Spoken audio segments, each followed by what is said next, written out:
വിശുദ്ധ പൗലോസ്ലീഹ തിമോത്തിയോസിനെ എഴുതിയ ഒന്നാം ലേഖനം, അധ്യായം 1. അഭിവാദനം. നമ്മുടെ രക്ഷകനായ ദൈവത്തിൻ്റെയും നമ്മുടെ പ്രത്യാശിയായ യേശുക്രിസ്തുവിൻ്റെയും കൽപ്പനയാൽ യേശുക്രിസ്തുവിൻ്റെ അപ്പോസ്തോലനായ പൗലോസ് വിശ്വാസത്തിൽ എൻ്റെ യഥാർത്ഥ സന്താനമായ തിമോത്തിയോസിന് പിതാവായ ദൈവത്തിൽ നിന്നും നമ്മുടെ കർത്താവായ യേശുക്രിസ്തുവിൽ നിന്നും കൃപയും കാരുണ്യവും സമാധാനവും. വിശ്വാസം സംരക്ഷിക്കുക. ഞാൻ മക്കദോനിയയിലേക്ക് പോയപ്പോൾ നിന്നോട് ആവശ്യപ്പെട്ടതുപോലെ നീ എഫേസോസിൽ താമസിക്കുക. വ്യാജ പ്രബോധനങ്ങൾ നൽകുകയോ ഐതിഹ്യങ്ങളിലും അവസാനമില്ലാത്ത വംശാവലികളിലും ശ്രദ്ധ ചെലുത്തുകയോ ചെയ്യാതിരിക്കാൻ ചിലരെ ശാസിക്കുന്നതിന് വേണ്ടിയാണ് അത്. ഇക്കാര്യങ്ങൾ വിശ്വാസത്തിൽ ദൈവത്തിൻ്റെ കാര്യവിചാരിപ്പ് നിർവഹിക്കുന്നതിന് പകരം സംശയങ്ങൾ ജനിപ്പിക്കുന്നതിനെ ഉപകരിക്കുള്ളൂ.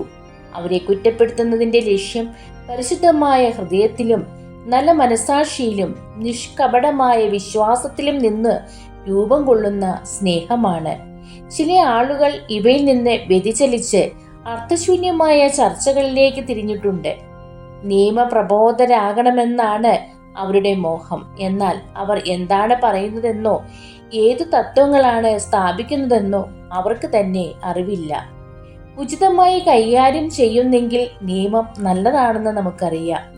നിയമം നിർമ്മിക്കപ്പെട്ടിരിക്കുന്നത് നീതിമാന്മാർക്ക് വേണ്ടിയല്ല, മറിച്ച് നിയമനിഷേധകർ, അനുസരണമില്ലാത്തവർ, ദൈവഭക്തിയില്ലാത്തവർ, പാപികൾ, വിശുദ്ധിയില്ലാത്തവർ, ലൗകികർ, പിതാവിനെയോ മാതാവിനെയോ മറ്റു മനുഷ്യരെയോ വധിക്കുന്നവർ, അസന്മാർഗികൾ, സ്വവർഗഭോഗികൾ, ആളുകളെ അപഹരിച്ചു കൊണ്ടുപോകുന്നവർ, നുണയർ, അസത്യവാദികൾ എന്നിവർക്ക് വേണ്ടിയും സത്യപ്രബോധനത്തിന് വിരുദ്ധമായ എല്ലാറ്റിലും വേണ്ടിയാണ്. വാഴ്ത്തപ്പെട്ടവനായ ദൈവത്തിൻ്റെ മഹിമയുടെ സുവിശേഷത്തിന് അനുസൃതമായി എനിക്ക് ഏൽപ്പിക്കപ്പെട്ടിരിക്കുന്നതാണ് ഈ പ്രബോധനം. ദൈവകൃപയ്ക്ക് കൃതജ്ഞത. എന്നെ ശക്തപ്പെടുത്തുന്ന നമ്മുടെ കർത്താവായ യേശുക്രിസ്തുവിനെ ഞാൻ നന്ദി പറയുന്നു. എന്തെന്നാൽ തൻ്റെ ശുശ്രൂഷയ്ക്കായി എന്നെ നിയമിച്ചുകൊണ്ട് അവൻ എന്നെ വിശ്വസ്തനായി കണക്കാക്കി.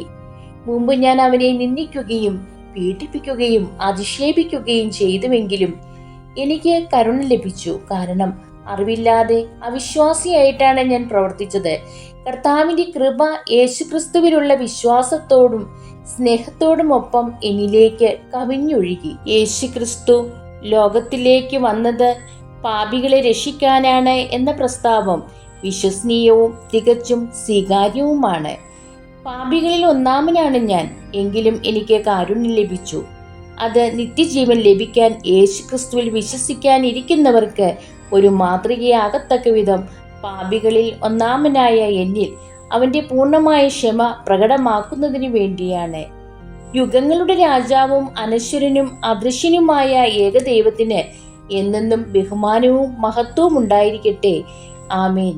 എൻ്റെ മകനായ തിമോത്തിയോസേ, നിന്നെക്കുറിച്ച് നേരത്തെ ഉണ്ടായിട്ടുള്ള പ്രവചനങ്ങൾക്കനുസൃതം വിശ്വാസത്തോടും നല്ല മനസാക്ഷിയോടും കൂടെ നന്നായി പോരാടുന്നതിനുള്ള ചുമതല നിന്നെ ഞാൻ ഭരമേൽപ്പിക്കുന്നു.